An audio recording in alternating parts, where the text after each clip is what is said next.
All right.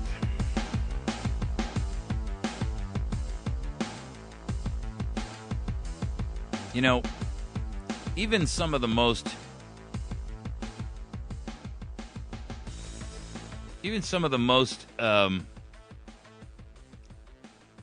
compliant partners in the mainstream propaganda game have to admit the problems that are coming out with this militarization of law enforcement domestically. And I got to tell you that the ultimate end game here is not one that is good for us. I believe that you have to look at this, and you have to recognize that your federal government is gearing up for a war on the American citizenry. And I don't believe that there's any doubt about it at this point. I believe that if you sit down and you look at all of the information that's available to you, one cannot realistically look at that and draw another conclusion.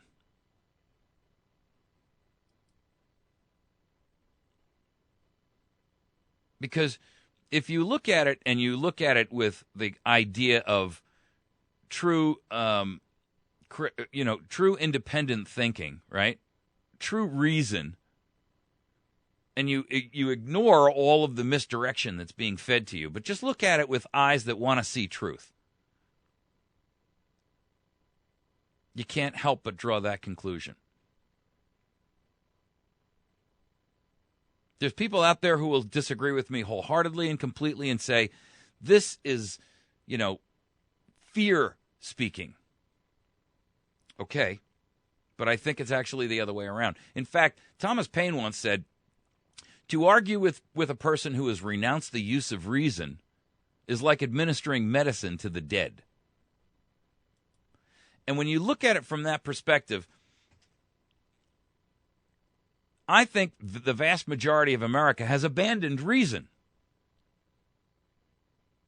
They've abandoned reason because, one, either there's something in it for them, i.e., they benefit in some way from what our country is going into and turning into, or they're more interested in the short-term benefit that they will get during their lives than to worry about what's going to happen to our future as our children, grandchildren, great-grandchildren, and future generations are born.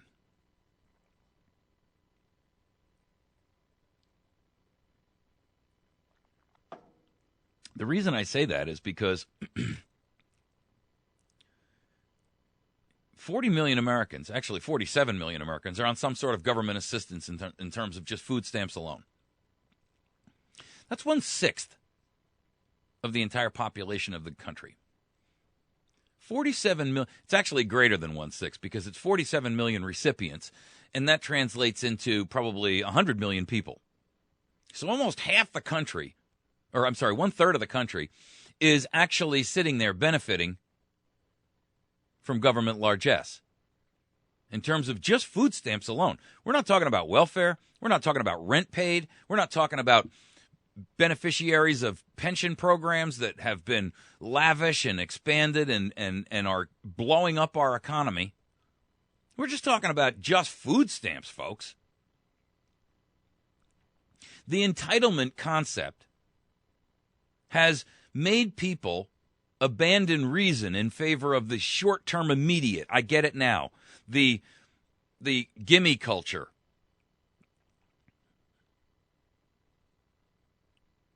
And I truly believe that the idea of all of these entitlement programs, even from their earliest days of inception, which, when you go back and you look at the Great Society stuff, right, that came out of Johnson's administration, but even before that, who was actually one of the primary motivators of that? Roosevelt.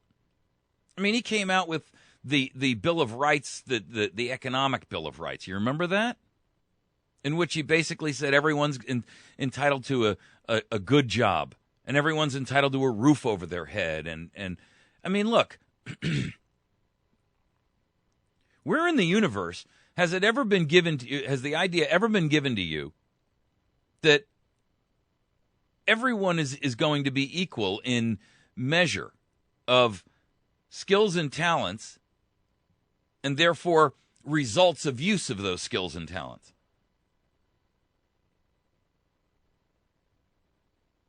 It's never happened in the world before. And the reason it hasn't is because it's against natural law for that to happen. Government can't control nature. It's like sitting there saying, we're so advanced we can control the weather. No, you can't. You may control a pocket or an isolated section of the weather, but thinking you can control the weather on the planet is just an absurdity. It's the height of hubris, arrogance, stupidity, frankly. And I say the same thing about trying to control the laws of nature. The laws of nature are very explicit. There's going to be winners and there's going to be losers. People are who they are and what they are. Some people are very, very motivated, and those people will succeed. There's a certain group that are not motivated, and guess what? They're not. I'm not saying that we shouldn't endeavor to try to help them to see the benefit of motivation, but to give them what they want that would normally result from their action, but isn't available to them because they refuse to take any action, is just, to me, that is insanity.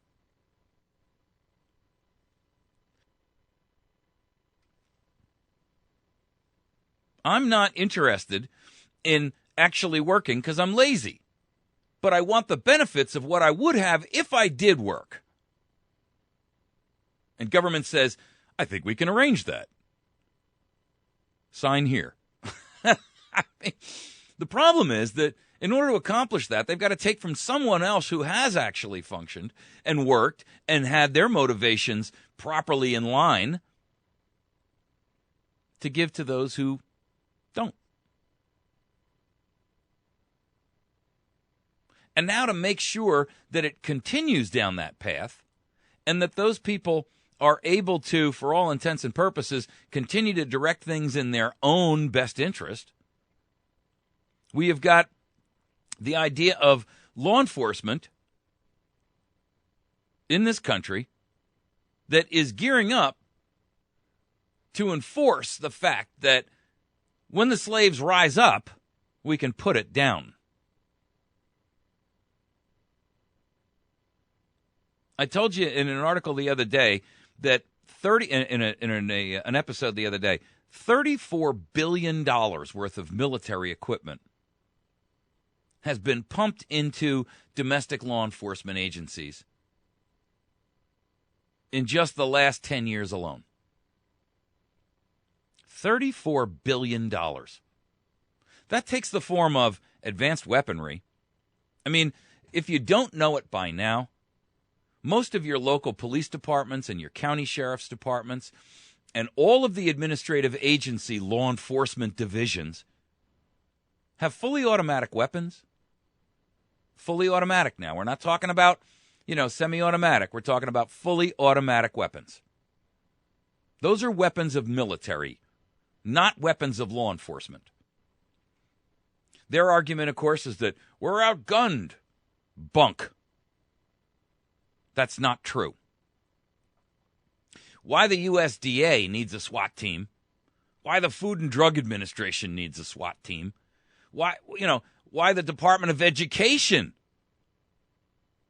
needs a SWAT team fully outfitted as paramilitary organization with, the same gear that my son wore in Afghanistan is beyond my comprehension.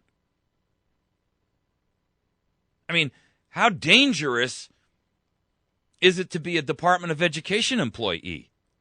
Really? You need a fully outfitted paramilitary organization that is the equivalent of a squad of guys running through the streets of Afghanistan. I don't buy it.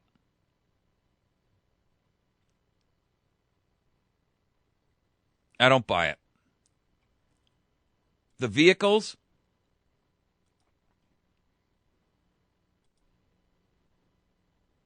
that are being pumped into our law enforcement agencies, completely unacceptable. There are orders in for 731 additional MRAPs to the military by civilian law enforcement agencies.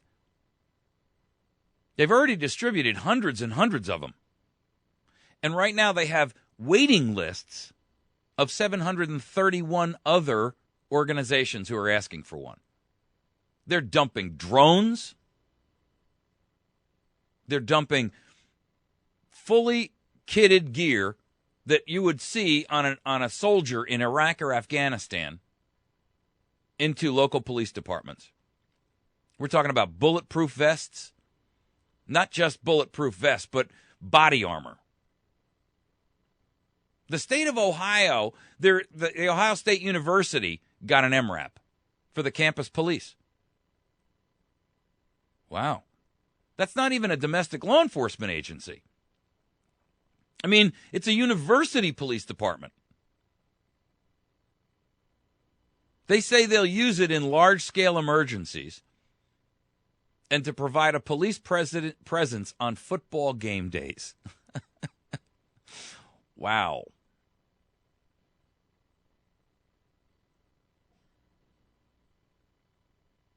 In Boise, Idaho, the police are using MRAPs to serve warrants. If they suspect that the person who they're going to serve the warrant on might be heavily armed or have explosives.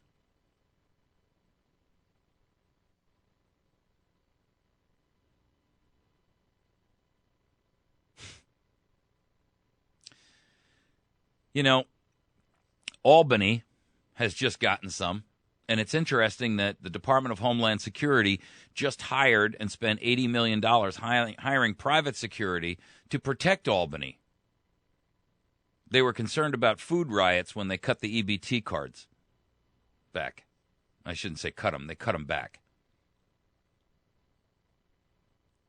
They've been pumping Humvees and other military vehicles, including MRAPs, into the Albany County Sheriff's Department.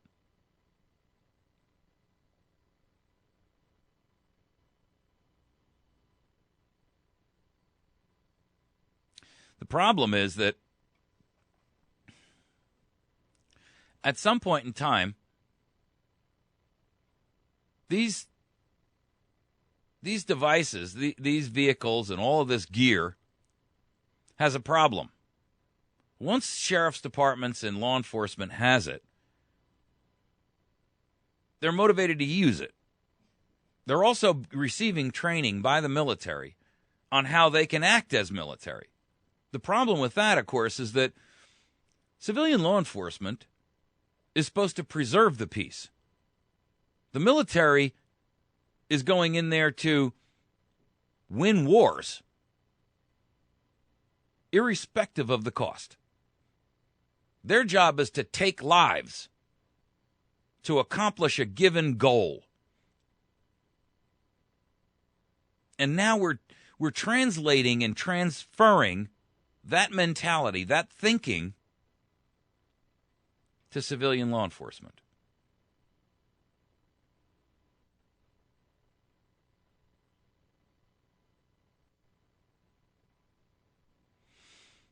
I got to tell you, anybody who believes that this whole militarization of our law enforcement agencies is really necessary is either part of the industrial military complex that benefits, by the way, from all of this, because they get to sell billions and billions more replacement product to the military. You know, in other words, the military's sitting here and offloading these vehicles, which cost $500,000 a piece, right?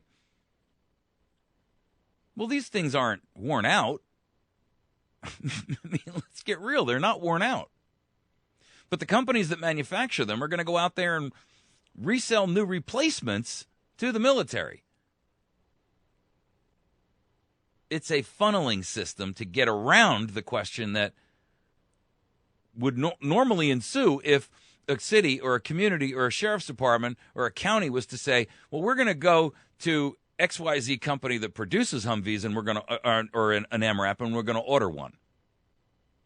And the taxpayers would say, what do we need that for?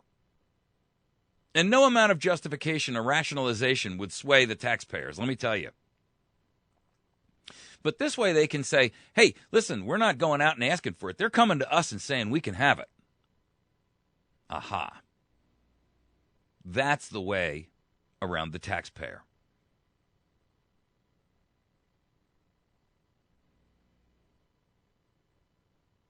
The end result is that they're getting what they want. To them, they're toys. But when you've got all of this training, when you've got all of this equipment, and you're constantly being, as a law enforcement person, constantly being told that your job is to act in a paramilitary way, and you're receiving the training to act that way, your mindset is going to change. And you're no longer there protecting and defending the community. The community has now become your enemy. And it's an us versus them concept.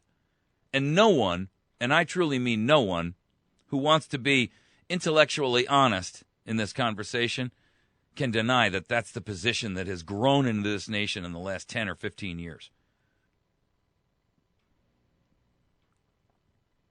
Even law enforcement admits that it has become an us versus them mentality.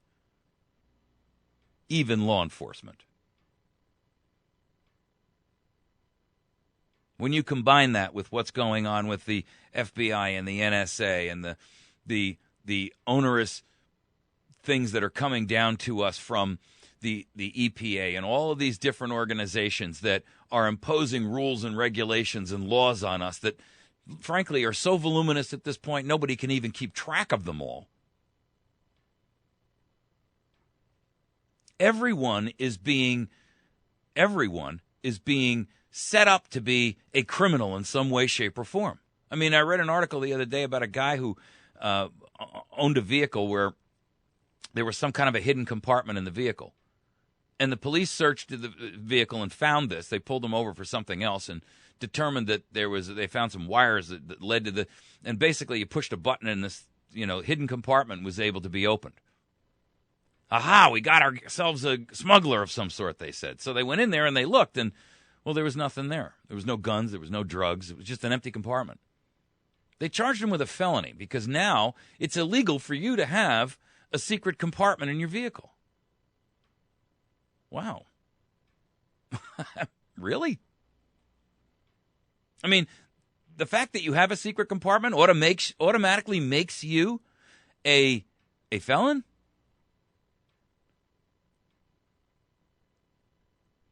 I mean, will it be a felony to now have a secret compartment in your home?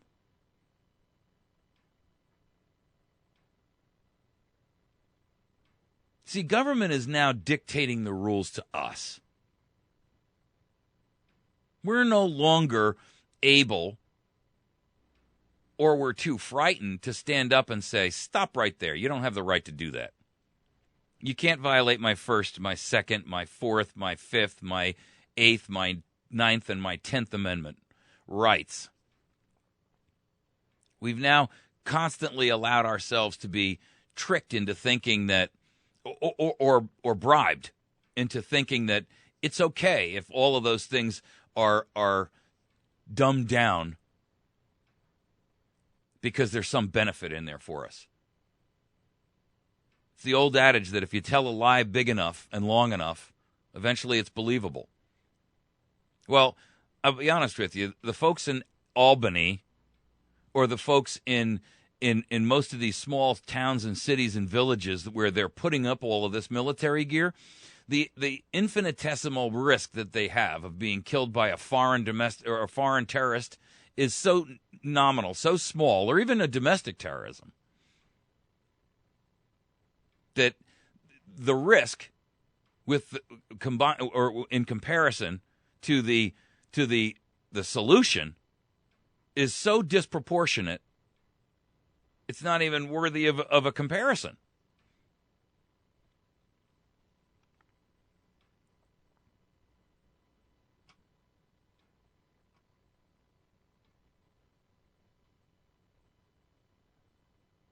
The truth is, it doesn't bode well for America that we have armored vehicles, armor, heavy weaponry being pumped into local police departments. In fact, I've heard some people argue that the real motivation there is for the Department of Homeland Security to get this into these isolated and small police departments around the country for one reason and only. To have it available for need and use when the need arises because of civil unrest. Well, there's no denying that the DHS is all about that, folks. They have become the new domestic military that President Obama talked about before he first ran in 2008, that had to be as well funded and as well trained and as well kitted as our military. And we have broken the basic rule of the Constitution, which is to never have a standing army domestically in the United States. But it's here. And it threatens you.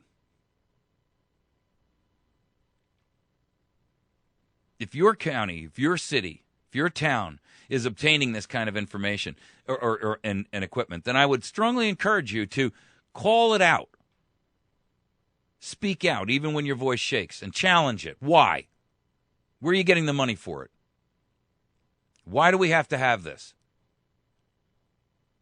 When you see it coming up on a vote for whether or not they should acquire that, put up a fight and say no. There's no need for that in our community. You're not soldiers who are occupying our towns. You're supposed to be police departments protecting us, not subjugating us.